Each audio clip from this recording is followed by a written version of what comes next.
Bonsoir à tous et bienvenue sur Tesla Alsace. Alors aujourd'hui, c'est une vidéo un peu particulière car j'ai vraiment le plaisir d'accueillir Michael Valentin. Bonsoir Michael.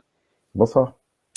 Bienvenue sur Tesla Alsace. Alors ça vous change un petit peu hein, de BFM TV ou de faire des articles passionnants dans les échos, mais merci beaucoup d'avoir accepté l'invitation, c'est très sympa. Avec plaisir. Je suis vosgien, donc ça ne change pas trop l'Alsace. Voilà, exactement. Et donc, ben, l'intérêt de ce soir, c'est de faire une vidéo sur ben, quelque chose qui me tient à cœur aussi. C'est pas que de parler des voitures, mais c'est de parler ben, du modèle Tesla, hein, parce que les voitures, en tant que telles, on en parle beaucoup, mais comment elles sont construites? Quel est le modèle derrière qui permet ben, à Tesla d'aller aussi vite en termes d'engineering, d'industrialisation? Eh ben, je voulais discuter ça avec toi. Je pense qu'on peut se tutoyer. Ouais. Et donc, je te laisse te présenter, puis après, je te laisse aussi me présenter un peu ton livre et puis les 7 principes hein, qui t'ont Ouais. fait définir le modèle Tesla. Ouais, donc je suis ingénieur de formation. Ça fait une vingtaine d'années que je travaille dans l'industrie, et en particulier l'automobile, hein. J'ai commencé dans l'automobile chez PSA. Et en fait, je suis devenu consultant ensuite, et j'ai passé tout mon temps à accompagner des clients en fait pour améliorer leur compétitivité et puis s'adapter au monde qui change de plus en plus vite, pour faire simple. Et j'ai deux casquettes en fait. D'un côté, cette casquette de consultant qui me permet d'accompagner à la fois des grands groupes, des PME, des ETI, mais toujours dans l'industrie parce que je pense que c'est un secteur qui est vraiment très important pour l'économie, pour la transition écologique et puis pour l'équilibre des territoires.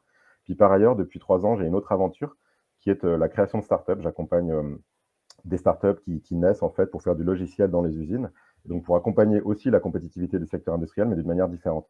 Et donc c'est au croisement de ces deux mondes-là que j'ai eu l'idée de ce livre, là, le modèle Tesla, il y a 4-5 ans. En fait, je croisais beaucoup de mes clients qui s'interrogeaient sur le modèle d'après, sur comment le digital allait transformer l'industrie.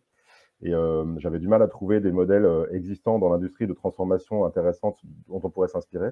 Et en fait, il y a eu ce modèle Tesla, enfin Tesla, qui m'a fortement inspiré. Donc, je suis allé là-bas et j'ai eu l'occasion d'étudier ce qui se passait là-bas. Et j'ai vraiment vu, du coup, l'hybridation entre justement le monde des startups, qui est le monde, si on veut, de la Silicon Valley, hein, du logiciel, etc., des GAFAM, et le monde traditionnel de l'industrie, des usines, du physique, de la transformation de la matière. Donc, c'est ça qui a donné naissance à ce livre, le modèle Tesla. Et ce qu'on voit là, c'est une représentation de la manière avec laquelle j'ai codifié. Donc, je vais pas être trop long parce qu'on va en parler derrière, mais grosso modo, ce qu'on voit, hein, c'est qu'il y a 3 cercles. Il y a un cercle extérieur qui est plutôt sur comment est-ce que je conduis mon entreprise un peu comme une startup, c'est-à-dire même si c'est un grand groupe, etc., je vais donner l'ADN et la culture à ma boîte qui est celle d'une startup, donc avec un certain nombre de principes. Il y a le cercle intermédiaire qui est comment est-ce que je conduis mes opérations, donc mes usines, ma supply chain, mon développement produit, etc., aussi à la manière d'une startup. Et puis au milieu, on a un principe qui est fondamental, c'est comment est-ce que j'apprends en permanence, puisque dans ce monde de la startup, ce qui est fondamental, c'est qu'on va très très vite, c'est ce qu'on appelle le mode exponentiel. Et donc, il faut être capable d'apprendre très très vite pour aller plus vite que les autres et donc gagner des parts de marché. Voilà.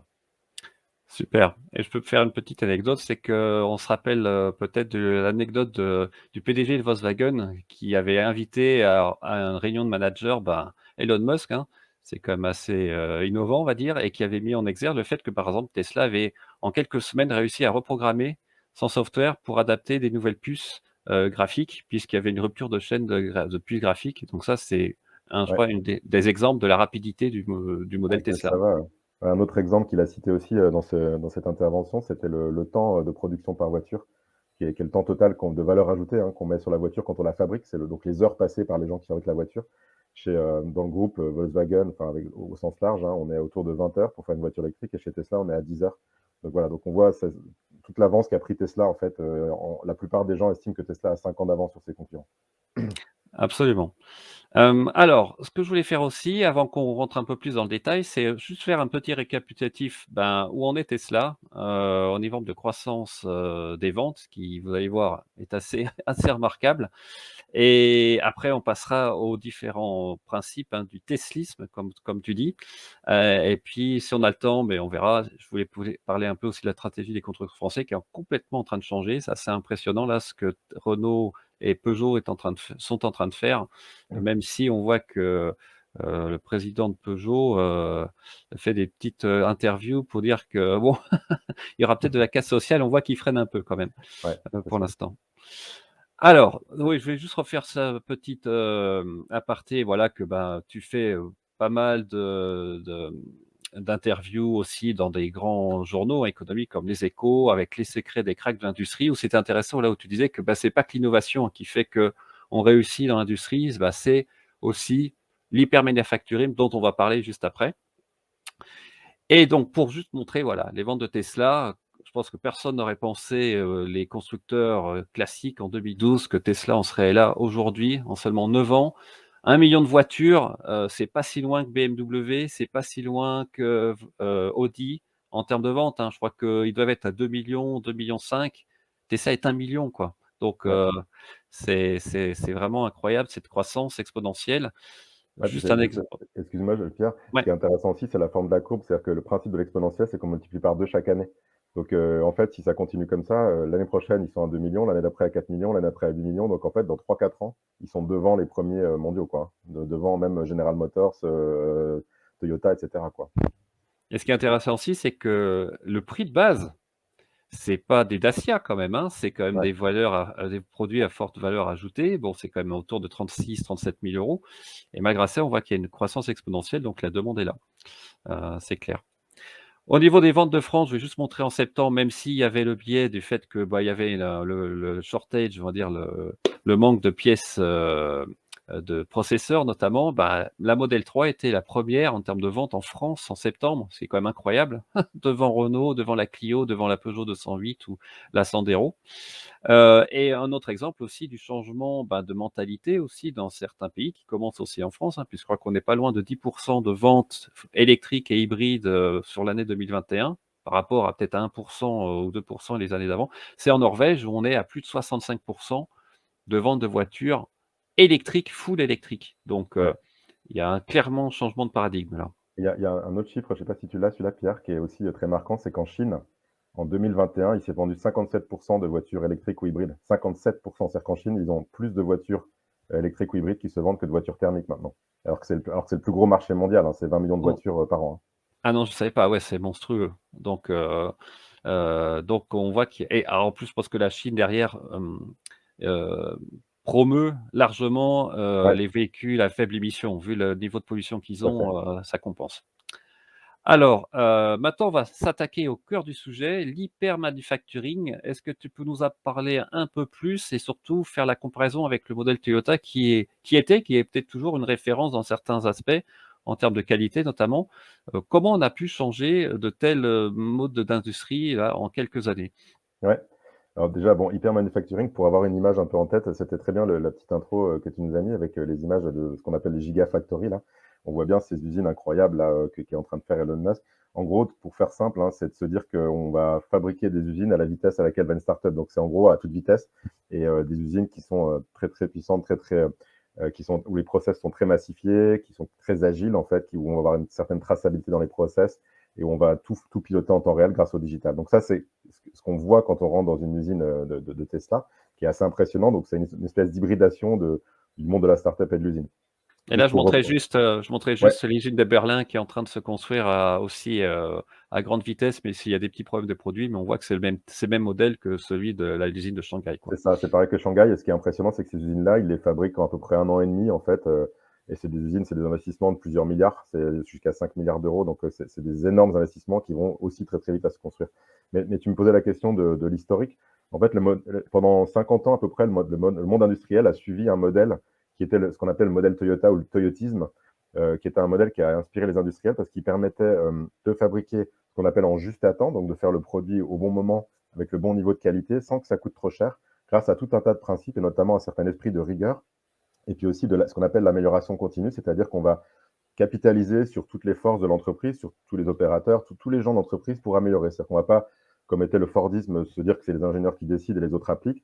C'est vraiment le principe de se dire si tu as une bonne idée, bah, propose-la, on va mettre en œuvre cette idée, c'est ça qui va faire que par les petits pas, on va améliorer le système. Et en fait, ce système-là, il a été codifié dans les années 80. Il a permis à toute l'industrie de progresser énormément. Et d'ailleurs, le secteur industriel est celui qui fait le plus de gains de productivité par rapport aux autres secteurs économiques, beaucoup plus que tous les autres secteurs économiques depuis. Simplement, avec l'arrivée du digital, ce système Toyota, il y a encore certains principes qui restent valables, mais en fait, le digital bouscule quand même pas mal ce système-là. Donc, on va continuer à avoir besoin de cette rigueur managériale et ce système par le bas, mais il faut aussi s'appuyer sur le digital pour aller beaucoup plus vite. Donc, ce que ça permet notamment, c'est de, comme je disais tout à l'heure, de plus piloter forcément les process dans l'entreprise à la journée ou à la semaine, mais vraiment en temps réel, c'est-à-dire d'avoir en permanence sur son smartphone des indicateurs qui permettent de réagir, etc. D'accélérer du coup la résolution de problèmes et l'amélioration. D'avoir une traçabilité aussi qui va beaucoup plus de bout en bout, c'est-à-dire qu'on va plus simplement se dire qu'on va suivre les pièces dans un atelier donné ou en SAV chez les concessionnaires ou alors au début de la chaîne de la matière première. On veut vraiment pouvoir tracer tout ce que font les produits. Et ce que ça permet de faire aussi, c'est très important dans la société actuelle, c'est de vérifier que les produits qu'on achète, alors c'est vrai par exemple dans d'autres secteurs, hein, l'agroalimentaire, le luxe, etc., ils respectent une certaine éthique. Donc ils vont à la fois être bons pour la planète, par exemple, mais ils vont aussi être, par exemple, fabriqués localement, donc ils vont respecter l'emploi local, etc. Donc le digital permet de faire ça, et Tesla est un des premiers à s'être servi du digital pour ça. Et pour terminer, le point qui est peut-être le plus important à court terme, c'est l'automatisation. En fait, grâce au digital et à une bonne structure de données dans une entreprise industrielle, on va pouvoir mettre en place des briques derrière beaucoup plus avancées, comme l'intelligence artificielle, et on va pouvoir à la fois automatiser beaucoup les processus physiques. Donc, on voit tous les robots que tu nous montrais dans la vidéo. Ouais. Il y a beaucoup de robots et on permet du coup forcément de faire des gains, c'est ce que je disais tout à l'heure sur le temps de fabrication de la voiture. Mais il y a aussi tout un tas d'automatisation des tâches administratives ou des tâches de ce qu'on appelle des fonctions indirectes dans l'entreprise, c'est-à-dire les gens qui vont être des techniciens, etc. Et donc, pour que ces gens-là puissent se concentrer sur leur cœur de métier, donc résoudre des problèmes et améliorer la voiture, et non pas passer du temps à faire des tâches administratives, etc. Moi, je passe tout mon temps dans les usines, quasiment. Et en fait, la plupart des gens dans les usines, que ce soit des managers, des techniciens, etc., passent entre 15 à 30% de leur temps à faire des tâches administratives qui n'ont pas de valeur ajoutée. Et donc, ce que permet aussi le digital, c'est d'automatiser tout ça pour que chacun puisse passer plus de temps sur son métier cœur et donc améliorer beaucoup plus le modèle, quoi. Et moi, c'est ce que je connais aussi un peu de mon côté, dans mon travail, c'est qu'on a des SOP, des standards Ouais, opérationnels procédures qu'on doit suivre. Mais c'est vrai que c'est pas autant digital qu'on voudrait. Donc on essaye aussi de digitaliser ça et de suivre des procédures plus facilement plutôt que d'avoir des documents papier ou même, Word, plutôt avoir des processus intégrés dans le logiciel qui permet de ticker des box, on va dire toc, toc, toc, ouais. toc et ça permet de suivre le process, que ce soit à l'industrie ou même moi dans mon métier, Mais en c'est recherche vrai et aussi dans le développement. développement, ouais, tout à fait, même en recherche et développement. Ce que ça permet surtout, c'est de capitaliser sur la donnée, d'avoir toujours la dernière version qui est à jour, hein. Donc à la fois d'éviter de perdre du temps, mais aussi surtout d'éviter de se tromper, des erreurs, etc. Donc c'est assez complémentaire en fait du toyotisme, et ça Ouais. augmente vraiment ce modèle-là parce que ça le rend beaucoup plus puissant et ça permet aussi un partage. Vous faites une amélioration à un endroit donné.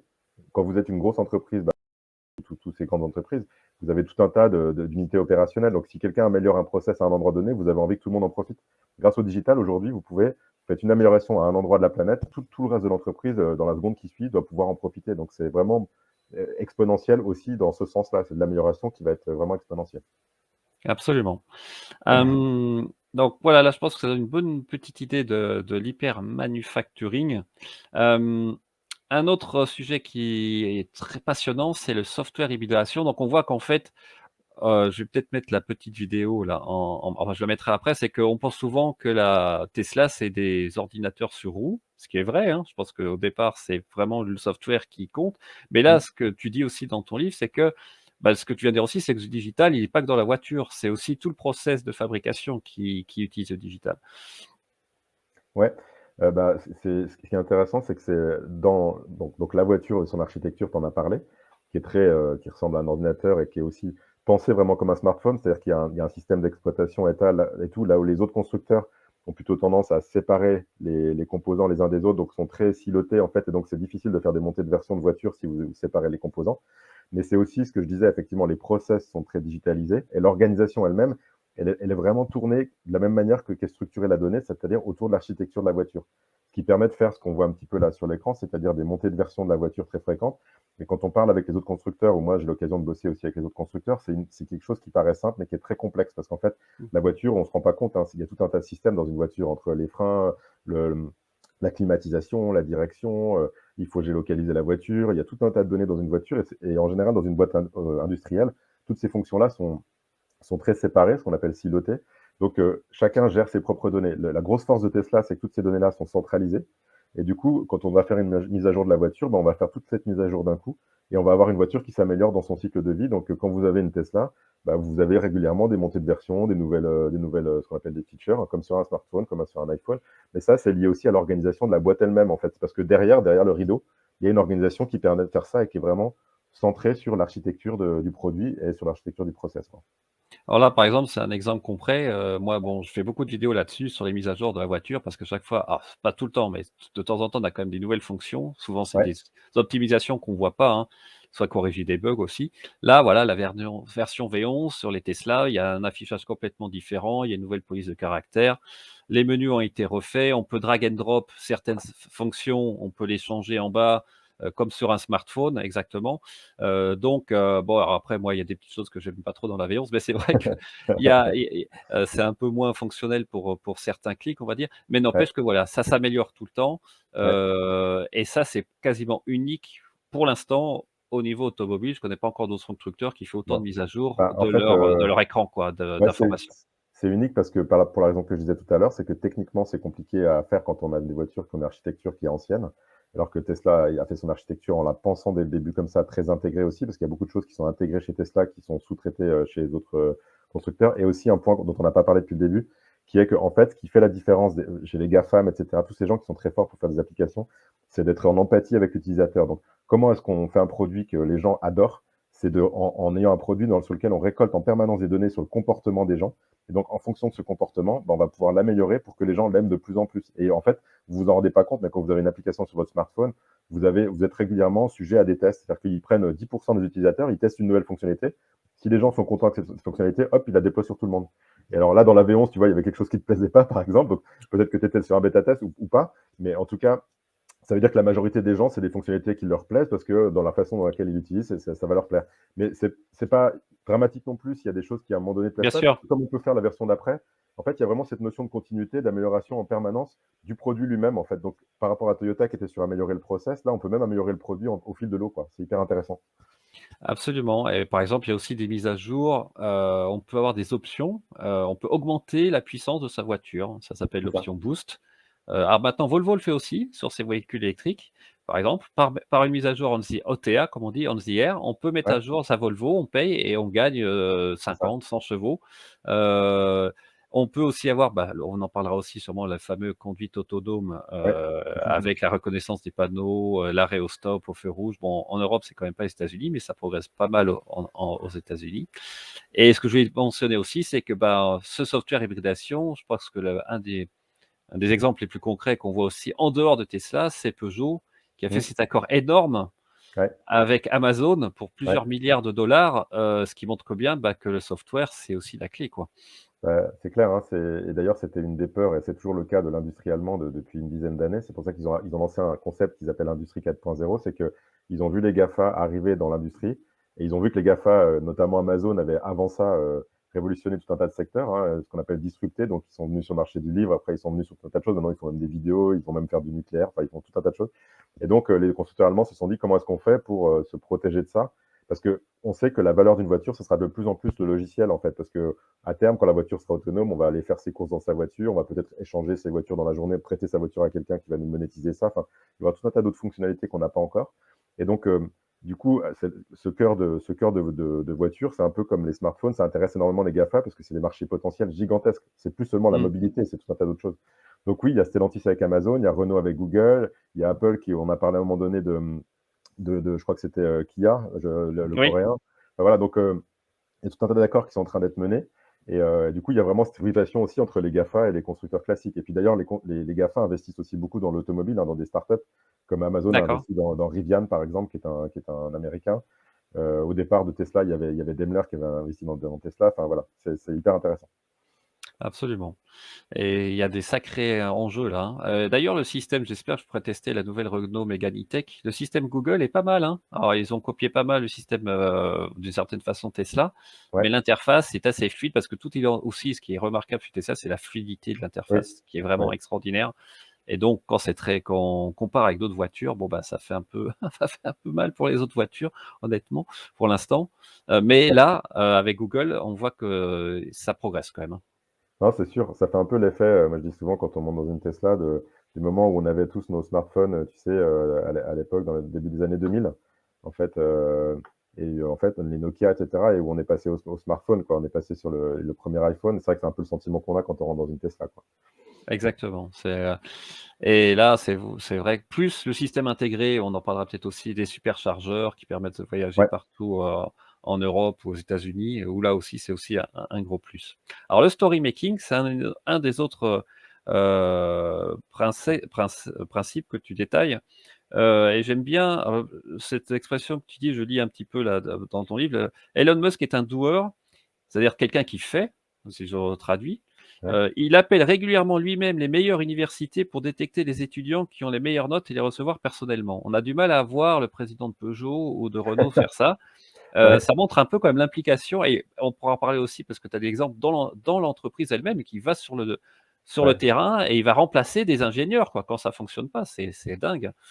Ouais, c'est ce que j'appelle agir comme un fondateur, en fait, quand tu diriges une boîte et que c'est toi qui l'as créée, tu as pas du tout le même comportement que quand tu suis ta carrière et que, bah, tous les 3 ans, on va te mettre à la tête d'une autre boîte. Donc il y a aucun jugement dans ce que je dis, hein, loin s'en faut.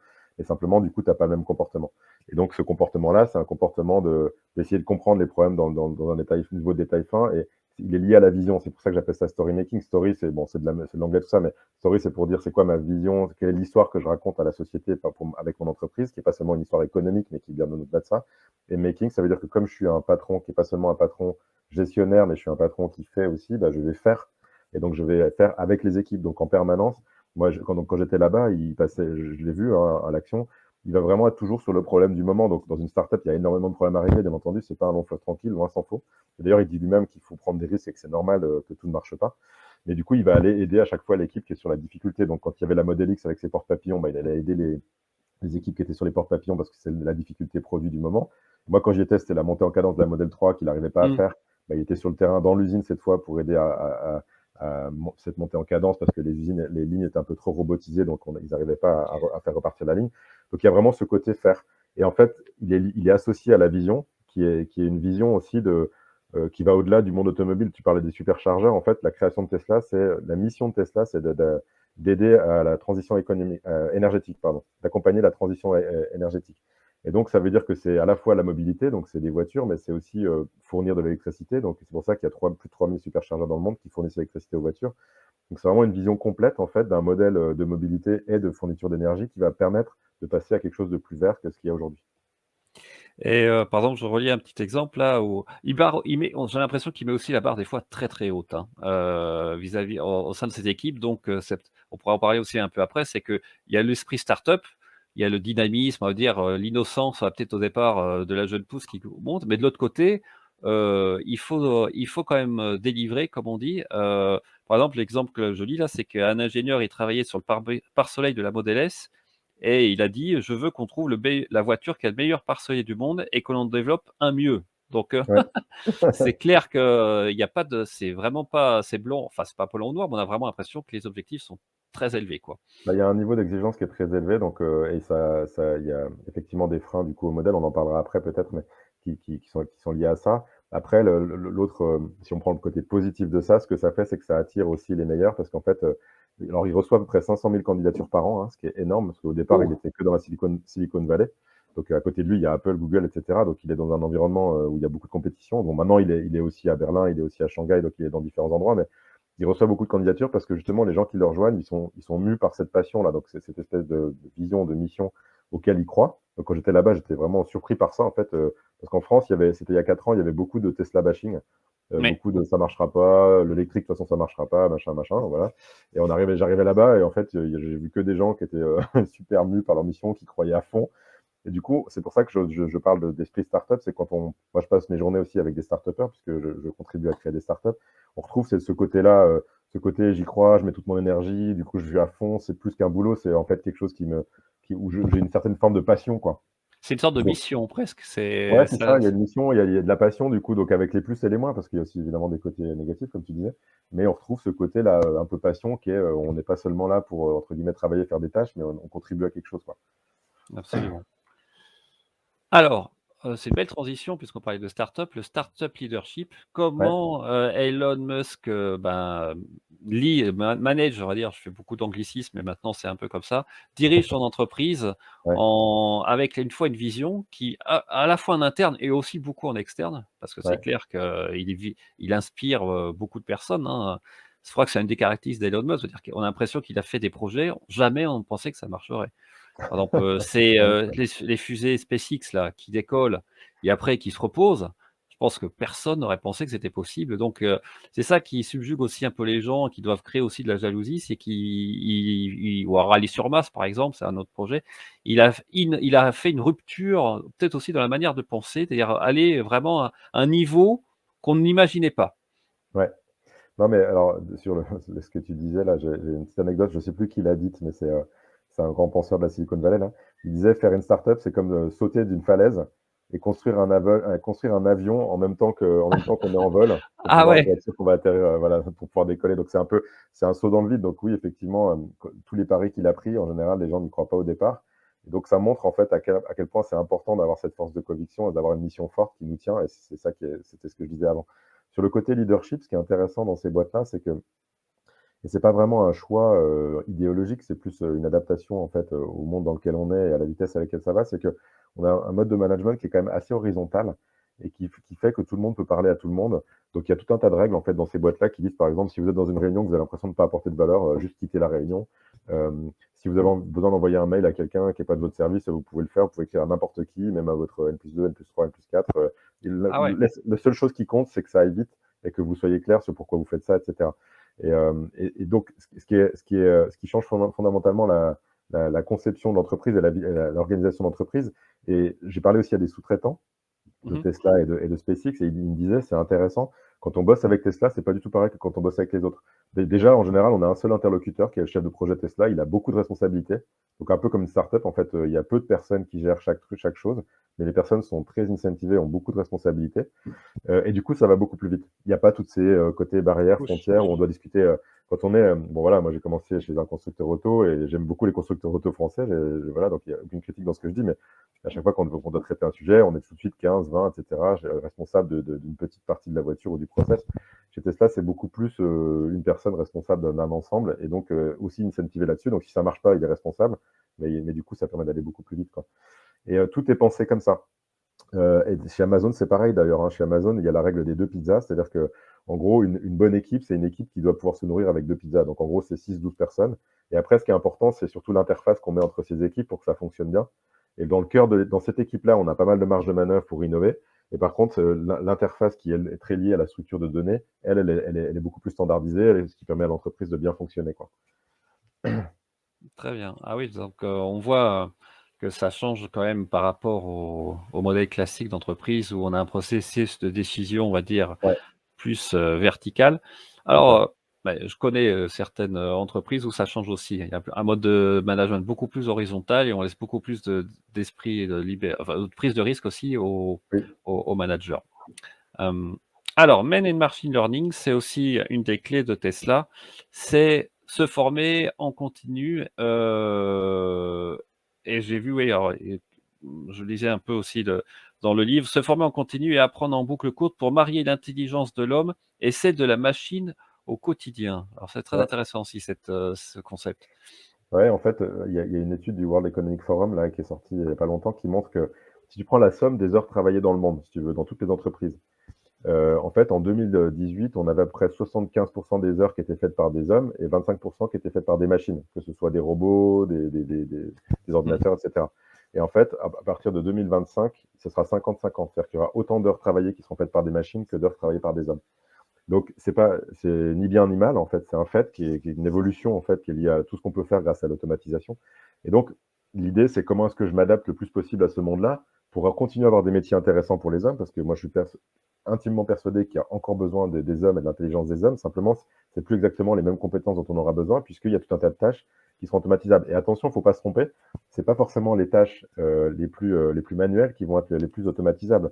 Je prends des choses comme par exemple le diagnostic d'un médecin, à terme, on peut très bien envisager que ce soit remplacé par un algorithme, parce que tous les checks qu'il fait sur la température, la pression, etc., ça peut être fait par un algorithme. En revanche, la relation que le médecin va avoir avec son patient, le traitement qu'il va donner, etc., la compréhension un peu plus fine de la psychologie, évidemment, pour l'instant, ce n'est pas les machines qui vont le faire. Donc, juste, je pense l'exemple du médecin pour dire que, de la même manière, dans une entreprise industrielle, il y a tout un tas de tâches qui étaient dites intellectuelles qui vont être faciles à automatiser parce qu'elles sont répétitives, elles sont automatisables.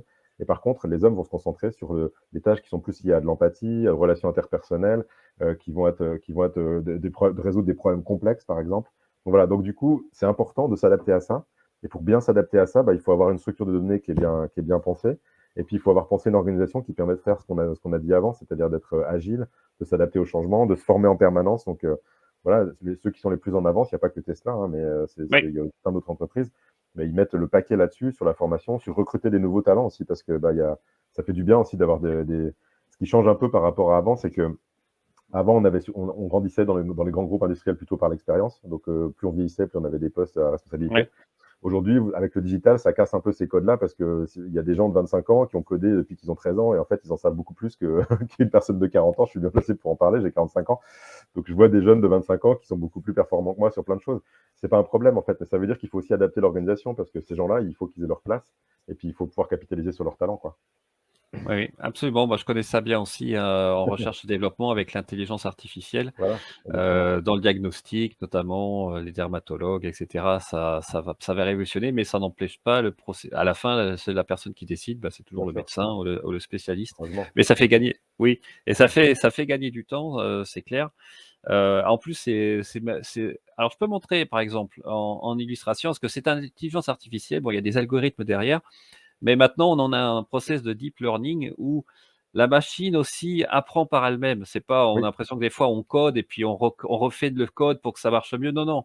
Maintenant, c'est beaucoup plus évolué que ça et je peux peut-être montrer comme ça en ouais, illustration, l'autopilote. Alors ça, c'est la version 10.8, la bêta aux États-Unis et on va voir qu'avant, bon, ce que fait par exemple là la voiture, elle le faisait pas avant, vous allez voir un peu plus tard. Déjà là, bon, c'est un peu compliqué parce qu'il y a des voitures qui un peu dans tous les sens, qui arrivent en face. Là, par exemple, elle change de ligne alors qu'avant ça, moi, par exemple, en France, ça le ferait jamais, hein. Elle non, resterait derrière la voiture à droite et c'est vous allez ça. voir après c'est intéressant, c'est qu'elle va décider, Ah on va ouais, voir qu'elle va arriver, il y a une voiture qui va arriver en face, donc là, en plus, on voit bien la visualisation et à un moment, elle va décider de passer alors qu'il y a une voiture en face et là, on voit vraiment que c'est vraiment voilà et là, hop, on va voir hop, la voiture là s'arrête et à un moment passé, voilà, il y a bien marqué là la prédiction, elle il y a c'est une sorte de probabilité de calcul, hein et la voiture, bah, par le machine learning, à un moment, elle va dire: «Bah, non, bah, c'est moi qui y vais parce que j'ai compris que la voiture en face, elle ouais. s'arrête, elle bouge pas». Bon et ça, c'est quand même très pointu comme réflexion là, Non, au niveau de la machine. c'est génial parce qu'en fait, c'est encore assez peu connu, mais en fait, la raison pour laquelle Tesla a une telle capitalisation boursière, hein, la valeur de Tesla en bourse, c'est supérieur à tous les autres constructeurs cumulés. Ah oui, Pourquoi ça? Parce qu'en fait, justement, cette capacité à gérer l'intelligence artificielle, aujourd'hui, même au-delà de l'automobile, en fait, Tesla enfin, c'est une des boîtes où il y a le plus de savoir-faire en intelligence artificielle. Pourquoi? Parce que ce qui est important pour entraîner les algorithmes, c'est d'avoir énormément de données. Et Tesla, on revient à au début de la conversation, en fait, où celui qui va gagner cette bataille, c'est celui qui réussira à avoir le plus de données, mais il faut du coup avoir un système qui permet de remonter ça par les voitures. Et Tesla, ça fait 10 ans qu'ils exactement. ont des millions et des milliards de kilomètres d'expérience qui leur permettent d'entraîner leur algorithme. Là où les nouveaux constructeurs se mettent seulement à ça. Donc, ils ont pris énormément d'avance là-dessus. Et ça, c'est par contre le cœur qui est vraiment une avance phénoménale en fait, que Tesla a pris sur les autres. Parce que la conduite autonome, c'est un potentiel de marché énorme derrière, quoi. Alors moi, j'avoue que je reste un peu sceptique pour certains aspects, c'est plus au niveau technique, parce que je connais bien le système enfin, j'ai pas la version bêta FSD des États-Unis, hein, on n'a pas Ouais, en Europe, il y en a très peu qui l'ont. Alors c'est un système, il faut souscrire et après il y a un système de notation, par exemple tes années, il faut avoir 99 ou 100 parce que la voiture, elle surveille ce que le conducteur fait, il faut garder les yeux évidemment, ouais, en face de la route, c'est comme une version bêta et par exemple en Europe, il faut absolument que Tesla active la petite caméra qui existe au niveau du rétroviseur, puisqu'il faut 2 systèmes de surveillance du conducteur en Europe pour ouais. pouvoir activer le niveau 3, par exemple. Et pour l'instant, les Tesla, il y en a qu'un, c'est juste qu'on bouge un petit peu le volant comme ça. C'est même pas tactile, c'est juste qu'il faut tourner un tout petit peu le volant. Mais il faut un deuxième système. Donc, quand ils vont activer ça, on pourra avoir le niveau 3, par exemple, en Europe. Mercedes, là, maintenant, sur la Model S, et ça marche plutôt pas mal. Moi, le seul aspect que j'ai technique où je suis un peu plus sceptique, c'est que c'est que des caméras, Oui, c'est que de la vue. Alors, oui, tout dépend. Alors, oh, je veux dire, au final, c'est beaucoup plus sûr d'utiliser l'autopilote que de conduire soi-même. Il y a pas photo. Quand on regarde le nombre d'accidents sur des millions de kilomètres aux États-Unis, quand il y a pas l'autopilote dans les voitures classiques et quand il y a l'autopilote, c'est le jour et la nuit. Je crois que c'est un accident tous les 700 000 miles. Sans l'autopilote, c'est un accident tous les 2 millions ou 3 millions de miles avec l'autopilote. Donc c'est beaucoup plus sûr. Mais ce que les gens vont retenir, c'est, bah, le cas, oui, où, bah, l'autopilote se plante, parce que ça oui, arrive Oui, Et ça va freiner aussi, je pense, au niveau régulatory, au niveau des instances, des différents pays pour dire: «Bah non». Par exemple, aux États-Unis, à un moment, la Tesla, elle s'arrêtait, elle est rentrée dans des véhicules de police qui étaient arrêtés la nuit, parce que probablement elle ne la voyait pas, quoi. Donc est-ce ouais. que les caméras vont suffire? Moi, je serais plus Là-dessus, avec, ouais, ouais, des non, mais tu as raison, lidars, ouais, il y a un des gros débat, lidars, ouais, là-dessus.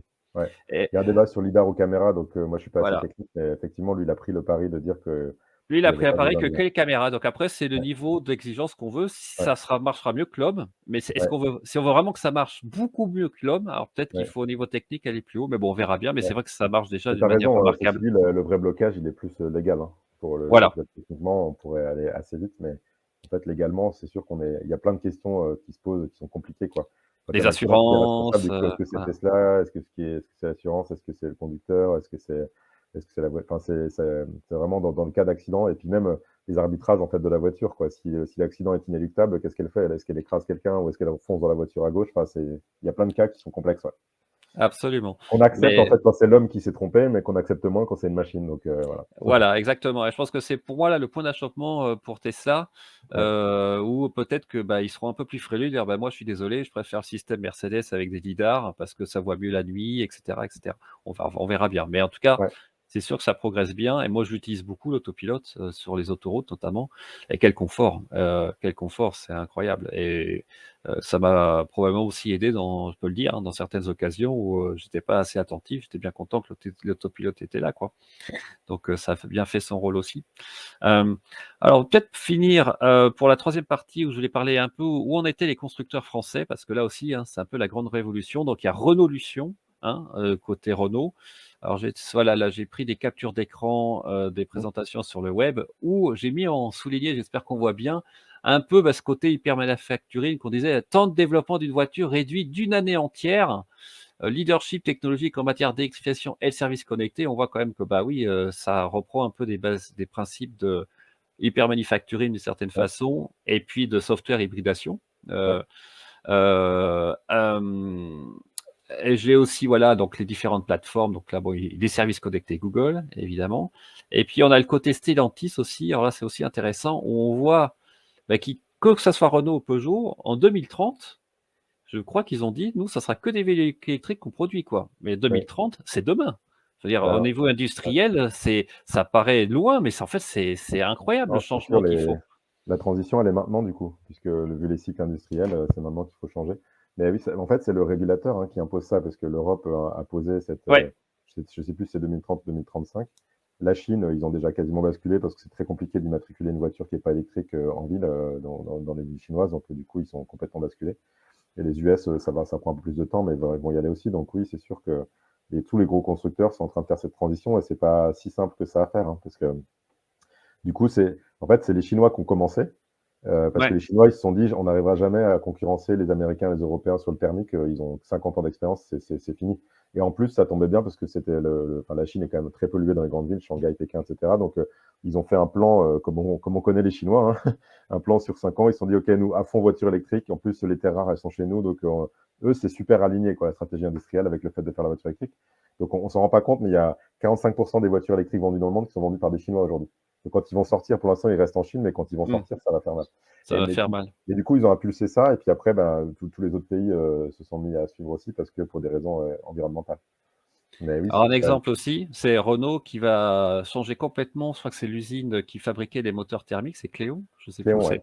c'est, Ouais, et c'est en Normandie, c'est près de Rouen. Normandie, complètement alors ils gardent les emplois, enfin je pense, hein, en tout cas ils gardent l'entreprise, mais ils vont complètement changer, ils vont produire que des moteurs électriques là, d'ici quelques années, donc changement industriel Ouais. complet là, En sachant que avec Renault, ils avaient pris ils avaient pour le de coup été, l'avance. assez Ouais, visionnaires puisque ça fait depuis 2010 qu'ils font de la Zoé. Simplement, ils sont pas forcément passés à l'échelle, ils sont restés sur la Zoé pendant 10 ans, là où ils auraient pu, commencer à électrifier d'autres voitures aussi, donc c'est un petit peu dommage en fait, mais ils gardent quand même, cet avantage technique d'avoir su faire des moteurs. Ils fabriquent des moteurs électriques, donc ils peuvent capitaliser là-dessus, quoi. Et il faut qu'ils ouais. aillent vite maintenant. Et là, on est aussi dans le learning, hein, puisqu'il va falloir reformer, tous Oui, les collaborateurs tout de à fait. l'usine à Ouais, fabriquer, des moteurs électriques. Bon, ça reste, ouais, ça reste du hard, enfin des pièces, mais bon, quand même, oui, c'est quand même complètement différent des rotors, d'un moteur thermique, quoi. c'est sûr. Mmh. Alors là, voilà aussi le plan de Stellantis. Alors c'est pareil un peu que Tesla, hein, c'est que Tesla essaye au maximum enfin maximum, de produire, c'est pas vraiment vrai pour les batteries, mais de produire de plus en plus en interne les composants. Donc par Oui, exemple, la modèle Y à Berlin, ça sera des méga castes là, qui va faire des oui, 2 énormes oui, pièces pour un modèle ouais, Y. Tout l'informatique, c'est en interne, le software. Bon, les puces, ça ouais, vient en externe. Là, on voit que, bah, les autres constructeurs essaient aussi de faire pareil, quoi. Les ouais. batteries, essayer Le d'internaliser le logiciel aussi, maximum. ouais. Ouais. Bah, en fait, On c'est ce que je disais tout à l'heure, la valeur de la voiture, petit à petit, en fait, sur les voitures thermiques, on sent bah, c'est un mouvement assez lent, mais c'est les fournisseurs de rang 1 qui ont pris le plus de la valeur de la voiture. Les Faurecia, les Valeo, et cetera. Parce qu'en fait, c'est eux qui fournissent, la partie électronique qui crée vraiment, les performances maintenant des voitures modernes. Donc, les constructeurs sont en train de ont pris conscience de ça et donc essayent de réinternaliser tout un tas de choses qui étaient faites par les fournisseurs de rang 1 pour reprendre cette valeur en interne et donc pouvoir eux-mêmes, continuer à se développer et à faire des marges. Bah, c'est vrai qu'avant, enfin même maintenant, je crois que Bosch fournissait les systèmes d'ABS, enfin bon, des choses Énormément, comme ouais, ça, c'est encore, ESP. dans les chez les constructeurs classiques, il y a le constructeur est un assembleur, en fait. C'est-à-dire qu'il va développer la Voilà. voiture, il va co-développer avec des fournisseurs même de rang 1 tous les sous-systèmes et puis il va assembler bien sûr la voiture et puis commercialiser, les fournisseurs ont un rôle très important. Alors que chez Tesla, les fournisseurs ont un rôle beaucoup moins important, c'est très, très intégré. Et je voulais finir, le l'interview aussi par, bah, les véhicules électriques, c'est bien, ça progresse beaucoup, hein. Je vois même les maintenant Kia, EV6, la Ioniq 5, c'est des bonnes voitures honnêtement. Ouais, Il y a une technique de charge rapide à 800 volts qui est aussi très bien. Mais alors là, le problème, moi je peux en parler, enfin, parce que même si avec Tesla on n'a pas trop à se plaindre, c'est le réseau de recharge, quoi. Alors c'est je vais montrer un peu les courbes là, c'est les superchargeurs Tesla, hein. C'est la courbe ouais, de nombre de superchargeurs dans le monde et ouais, en noir en bas, on voit la courbe de nombre de superchargeurs qui augmente. On a doit être autour de 700, enfin c'est pas les superchargeurs, c'est les sites de charge, on va dire, en ouais, Europe. Donc on a à oui, peu près 1000 maintenant superchargeurs en France, à peu près 100 sites. ouais. Mais si on revient en arrière à la croissance des ventes, Mmh, on n'y est pas. Alors j'avais fait une interview aussi avec le président de ChargeMap, ouais, que tu connais peut-être, d'accord, qui travaille en Alsace, à Strasbourg, hein. ouais, d'accord, Et il est d'accord, il dit, et moi je pense que c'est le gros challenge qu'on va avoir, ouais, dans l'année ou les 2 années qui viennent, c'est qu'il va falloir ça va quand même bouchonner ça va au être un niveau boulot, ouais, des chargeurs ouais, rapides. Alors on sait que Tesla va ouvrir, hein, ses ouais, superchargeurs à la concurrence. Ça, c'est oui, l'état actuel du réseau et je voulais montrer ici, même sur le site Tesla maintenant, c'est montré. Ça commence aux Pays-Bas. Il y a des oui, expérimentations de partage des oui, superchargeurs avec ouais. les autres, véhicules électriques. Alors honnêtement, ça peut être le jackpot pour Tesla ça. J'ai regardé les Bah, modélisations. ça fait partie du modèle. Moi, c'est ce que j'appelle la traction tentaculaire, c'est-à-dire que c'est comme Ouais, si, Ford, au début du XXe siècle, il avait fait non seulement les voitures, mais aussi les stations-service. Bah, ouais, Tesla, il a créé les voitures électriques, il a créé les stations-service et aujourd'hui, si vous n'avez pas de borne de recharge chez vous, quand vous vous déplacez, il y a beaucoup plus de superchargeurs Tesla que de chargeurs classiques et puis ils marchent beaucoup mieux aussi parce ouais. qu'ils ont été pensés aussi, en réfléchissant utilisateur. Et donc oui, pendant un certain temps en tout cas, je pense que Tesla va gagner énormément d'argent en faisant ça. Il y a un risque quand même, je pense pour eux, c'est que, par rapport quand on achète une Tesla, il y a aussi cette exclusivité d'avoir accès à ce Mmh, réseau. Donc s'il mmh, commence à y mmh. avoir des fils et c'est pour ça, je pense qu'ils vont pas non plus trop vite. S'il commence à y Non, avoir des files d'attente sur les superchargeurs, je pense qu'ils peuvent perdre aussi des acheteurs. Donc il faut qu'ils arrivent à trouver la bonne ligne de crête, en fait. absolument. Et je veux juste montrer quand même un peu la différence entre la Chine et l'Europe. Ici, on a les sites, qui ont été mis en service cette année en France. Donc on voit en haut là, il y en a à peu près une dizaine, on va dire. Ouais, Heu Donc on va dire à peu près 10-15 sur une année en France. En Chine, des sites comme ça, il en s'ouvre un chaque semaine ouais, et mais c'est bon. pas c'est pas, c'est pas 6 ou 8. Bon, c'est pas le même marché, on est d'accord. Non, non, mais non, non, mais Mais je rigole parce qu'en fait, la Chine, j'ai un chiffre, hein, pour la Chine qui est sur un autre. La Chine, en fait, en 2013, a consommé autant de béton que les États-Unis pendant le XXe siècle. Donc, je sais pas si tu imagines, enfin, ce pays se développe à une vitesse qui est complètement phénoménale. Donc, oh c'est mon comme ça Dieu, pour tout. ouais. Donc, en fait, là, ils font des immeubles en 3 semaines, des immeubles de Mmh. 300 mètres de haut, ils les fabriquent en 3 semaines. Donc, c'est sûr que la Chine, c'est complètement dingue, hein, donc, pour l'instant, on ne voit pas encore trop tout ça parce que ça reste, ils sont quand même encore très tournés vers leur propre marché.